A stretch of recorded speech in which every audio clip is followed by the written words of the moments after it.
வணக்கம் அன்புள்ள வியூவர்களே. இன்றைய பயணம் கடற்கரையின் பெருமையும் தெய்வீகத்தின் வீரமும் நிறைந்த திருச்செந்தூர். இதுதான் முருகப்பெருமான் சூரபத்மனை அடக்கிய புனிதமான இரண்டாம் படை வீடு.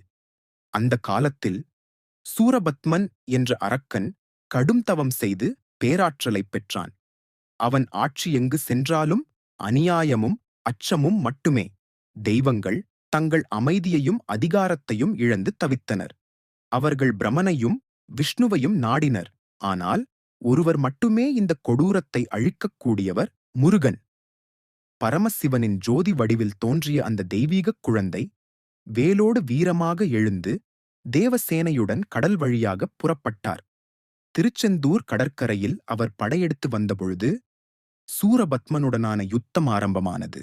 6 நாட்கள் இரத்தமும் ரணமும் நிறைந்த மாபெரும் யுத்தம். சூரபத்மன் தனது மாயாவியர்களை அனுப்பினான். மலைபோல் உருவங்கள், எரிபொருள் தூவும் அரக்கர்கள் அனைத்தையும் முருகன் தனது வேலால் அழித்தார். இறுதியில் சூரபத்மன் மயிலாகவும் சேவலாகவும் வடிவமாற்றம் பெற்றான்.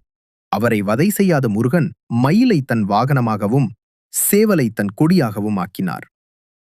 இதுதான் உண்மையான கருணை. சுட்டியிலும் சீர்படும் இறைவா. இந்த புனித தலம் திருச்செந்தூர் இன்று கோடிக்கணக்கான பக்தர்களால் போற்றப்படுகிறது. சூரசம்ஹாரம் நிகழ்ந்த அந்த வீரமண் ஒருமுறை நீங்கள் உங்கள் வாழ்க்கையில் கண்டிப்பாக தரிசிக்க வேண்டிய புண்ணிய ஸ்தலம். முருகனை வணங்கி தீமை மீது நன்மை வென்றதை நம்முள் உணர்த்துவோம்.